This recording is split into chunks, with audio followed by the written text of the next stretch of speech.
ನಮಸ್ಕಾರ, ವನಶ್ರೀ ಚಾನಲ್ಗೆ ಸ್ವಾಗತ. ಹೊಸ ವಿಡಿಯೋ ತಂದಾಯಿತು. ಬನ್ನಿ ಇವತ್ತು ಪವಾಡ ಪುರುಷ ಸೀರಿಯಲ್ಲು ಹೇಗೆ ಮೂವ್ ಆಗುತ್ತೆ, ಏನು ಸ್ಟೋರಿ ನೋಡೋಣ. ಅದಕ್ಕಿಂತ ಮುಂಚೆ ನನ್ನ ವಿಡಿಯೋಕ್ಕೆ ಸಬ್ಸ್ಕ್ರೈಬ್ ಮಾಡಿಲ್ಲ ಅಂದರೆ ದಯವಿಟ್ಟು ಸಬ್ಸ್ಕ್ರೈಬ್ ಮಾಡ್ಕೊಳ್ಳಿ, ಹಾಗೆ ಒಂದು ಲೈಕ್ ಕೊಡಿ. ಸಂಧ್ಯಾ ದೂರು ಅಂದರೆ ಊರಲ್ಲಿ ಏನೇನು ಹೇಳಿದ್ರು ಇವನಿಗೆ ಫಸ್ಟ್ ವಿಷಯ ಗೊತ್ತಾಗಿರುತ್ತೆ. ಇವನು ಇವಾಗ ದೂರು ಹೊತ್ಕೊಂಡು ಬಂದಿದ್ದಾನೆ ಇಲ್ಲಿಗೆ, ಗೌಡ್ರ ಮನೆಗೆ. ಗೌಡ್ರೆ ಬಾಳುನ ತಮ್ಮ ಬಂದುಬಿಟ್ಟಿದ್ದಾನೆ ಊರಿಗೆ ಅಂತ. ಹೌದೇನೋ, ಯಾವಾಗ ಬಂದ, ಯಾಕೆ ಬಂದ ಅಂತ ಕೇಳ್ತಾನೆ. ಯಾವಾಗ ಬಂದ ಯಾಕೆ ಬಂದ ಅಂದರೆ ಬಂದವನ್ರಿ, ಅವ್ರ ಮನೆಗೆ ಅವ್ನು ಬರ್ತಾನೆ, ನಾವ್ಯಾಕೆ ಬೇಡ ಅನ್ನೋಕ್ಕಾಗತ್ತೆಯೇ ಅಂತ ಹೇಳ್ತಾನೆ. ಸರಿ ಬರಲಿ ಬಿಡು, ಆದರೆ ಏನಕ್ಕೆ ಬಂದಾನೋ ಅಂತಾನೆ. ಏನಕ್ಕೆ ಬಂದಾನೋ ಅಂದರೆ ತುಂಬ ವರ್ಷಗಳಾಗಿತ್ತು, ಬಂದಾನೆ ಕುರಿ ಮಂದೆ ಕಾಯ್ಕೊಂಡಿದ್ನಲ್ಲ, ಈಗ ಬಂದವನೇ ಇಲ್ಲಿ ಅಂತ.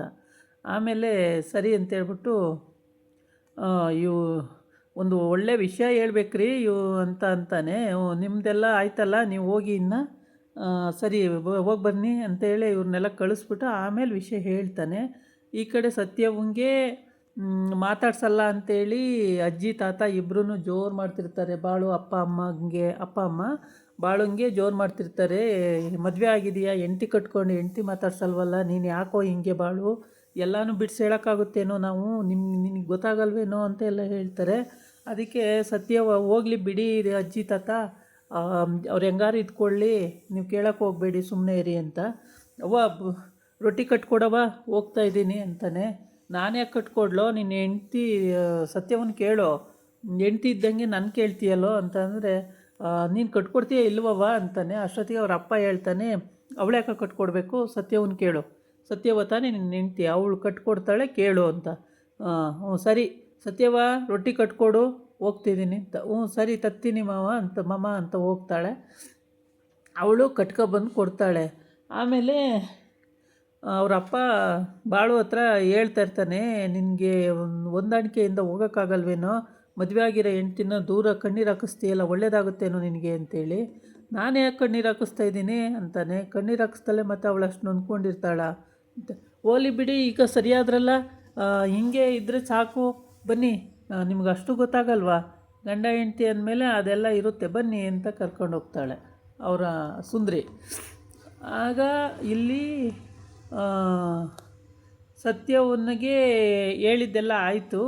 ಇವಾಗ ಬಾಳುಂಗು ಬುದ್ಧಿ ಹೇಳೋಕ್ಕೆ ಅಂತ ಹೋದರು. ಆಮೇಲೆ ಸುಂದ್ರಿ ಬಾಳುನೇ ಮಾತಾಡ್ಸೋದ್ನಲ್ಲ ಬಿಡಿ ಸತ್ಯವನ್ನ, ಅಜ್ಜಿ ತಾತ ನನ್ನ ಊರಿಗೆ ಕಳಿಸಿ ಅವನ ಜೊತೆ ಇರ್ತೀನಿ, ನಾನು ಅಲ್ಲೇ ಇದ್ದುಬಿಡ್ತೀನಿ, ಅಲ್ಲಿಗೆ ಕಳಿಸಿ ಅಂತ.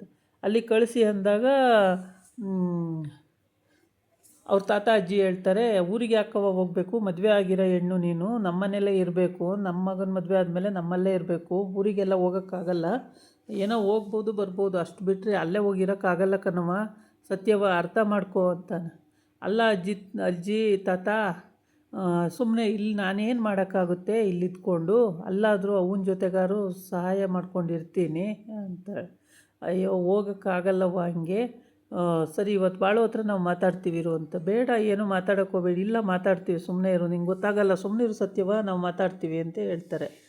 ಆಮೇಲೆ ಮಾತಾಡೋಕ್ಕೆ ಅವ್ರ ಹತ್ರ ಇರ್ತಾರೆ. ಅಷ್ಟೊತ್ತಿಗೆ ಬಾಳು ಬುತ್ತಿ ರೊಟ್ಟಿ ಕಟ್ಕೊಡ್ತಾಳೆ. ರೊಟ್ಟಿ ತಗೊಂಡು ಮತ್ತೇನು ಮಾತಾಡಲ್ಲ, ಸುಮ್ಮನೆ ಎತ್ಕೊಂಡು ಒಂದು ಕಂಬಳಿನ ಹೆಗಲ ಮೇಲೆ ಹಾಕ್ಕೊಂಡು ಹೊರಟೋಗ್ತಾನೆ. ಸತ್ಯ ನೋಡ್ತಲೇ ಇರ್ತಾಳೆ.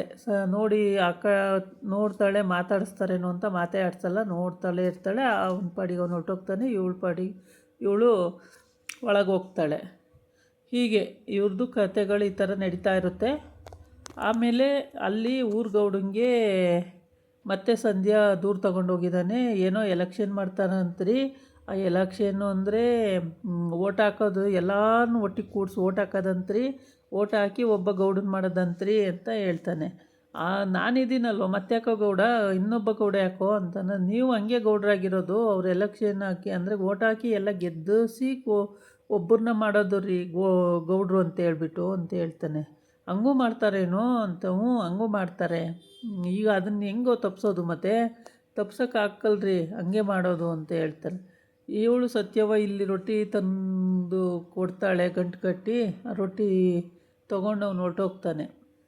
ಅಂದರೆ ಹೊಲಕ್ಕೆ ಹೋಗ್ತಾನೋ ಏನಕ್ಕೋ ಒಟ್ಟಿಗೆ, ಇಲ್ಲ ಕಾಲ ಭೈರವಂಗೆ ಕೊಡೋಕ್ಕೆ ಹೋಗ್ತಾನೋ ಏನೋ ಗೊತ್ತಿಲ್ಲ. ಆದರೆ ರೊಟ್ಟಿ ಕಟ್ಟಿರೋದನ್ನ ಇಸ್ಕೊಂಡು ತಗೊಂಡು ಹೋಗ್ತಾನೆ. ಅಪ್ಪ ಇಲ್ಲಿ ಅವನು ಎಷ್ಟು ಸಲ ಬೈತಾನೆ, ಹೆಂಡ್ತಿ ಕಟ್ಕೊಂಡ್ಮೇಲೆ ಸಂಸಾರ ಮಾಡು ಅಂತ. ಮಾಡ್ತೀನಿ ಅಂತಲೇ ಮಾಡಲ್ಲ ಸಂಸಾರನ. ಇದೇ ಆಗ್ತಾಯಿದೆ ಇವ್ರದ್ದು. ಹೀಗೆ ಇರುವಾಗ ತಮ್ಮ ಅಂದರೆ ಅವನು ಕುರಿ ಮಂದೆ ಇಟ್ಕೊಂಡು ಯಾರು ಅಲ್ಲೆಲ್ಲೋ ಇರ್ತಾನೆ. ತುಂಬ ವರ್ಷಗಳು ಬಂದೇ ಇಲ್ಲ ಈ ಕಡೆಗೆ. ಈ ಸಲ ಮಾತ್ರ ಬಂದವನೇ ತಮ್ಮ, ಬಾಳು ತಮ್ಮ. ನೋಡಿದ ತಕ್ಷಣ ಬಾಳಿಗೂ ಸಂತೋಷ ಆಗೋಯ್ತು, ಮನೆಯವ್ರಿಗೂ ಸಂತೋಷ ಆಗೋಯ್ತು. ಅಕ್ಕನ ನೋಡ್ಕೊಬರ್ತೀನಿ ಅಂದರೆ ಅಕ್ಕನ್ನೇ ಇಲ್ಲಿಗೆ ಕರೀರಿ ಮತ್ತೆ ಅಂತ ಹೇಳ್ತಾನೆ. ಅವಳನ್ನೇ ಇಲ್ಲಿಗೆ ಕರೆಸ್ಕೊಂಡು ಈಗ ನೋಡಬೇಕು.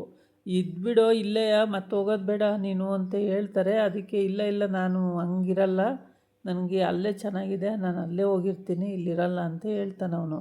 ಅದಕ್ಕೆ ಭಾಳ ಹೇಳ್ತಾನೆ, ಬಂದ್ಬಿಟ್ಟಿಯಲ್ಲೋ, ಇಷ್ಟೊಂದು ವರ್ಷಗಳಾಗೋಗಿತ್ತು ತಮ್ಮ, ಆಗಿ ಈಗ ಬಂದಿಯಲ್ಲೋ, ಒಳ್ಳೆ ಸಂತೋಷ ಆಯಿತು ಕಣೋ ಅಂತ ಹೇಳ್ತಾನೆ.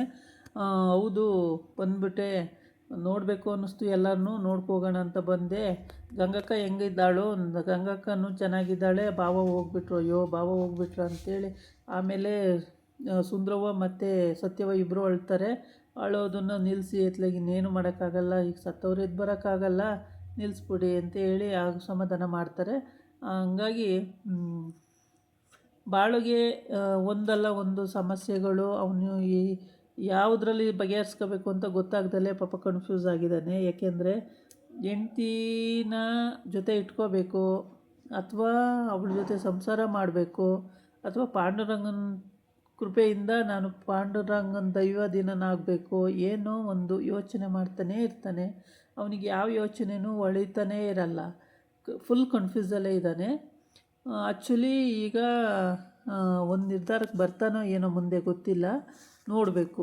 ಏಕೆ ಅಂದರೆ ಈಗ ಆಲ್ರೆಡಿ ಸತ್ಯವೂ ಮದುವೆ ಆಗಿದೆ, ಏನೂ ಮಾಡೋಕ್ಕಾಗಲ್ಲ, ಮತ್ತೆ ಬಿಟ್ಬಿಡೋಕ್ಕಾಗೋದಿಲ್ಲ. ಮದುವೆ ಆಗೋದ್ರೆ ಆಗೋಯ್ತು, ಇನ್ನು ಆ ಹುಡುಗಿನ ಮತ್ತೊಬ್ಬರು ಬಂದು ಮದುವೆ ಮಾಡ್ಕೊಳಕ್ಕಾಗೋದಿಲ್ಲ. ಅದಕ್ಕೋಸ್ಕರ ಅವನು ಯೋಚನೆ ಮಾಡಬೇಕಾಗುತ್ತೆ ಏನು ಮಾಡಬೇಕು ಅಂತೇಳ್ಬಿಟ್ಟು. ಅಂದರೆ ಬಾಳೋಗೆ ಬಾಯಿ ಬಿಟ್ಟು ಹೇಳೋಂಗಿಲ್ಲ, ಮಾಡೋಂಗಿಲ್ಲ, ಆ ಥರ. ಇದಾಗಿತ್ತು ಇವತ್ತಿನ ವೀಡಿಯೋ. ನಾಳೆ ಇನ್ನೊಂದು ವೀಡಿಯೋ ಜೊತೆ ಬರ್ತೀನಿ. ನಮಸ್ಕಾರ.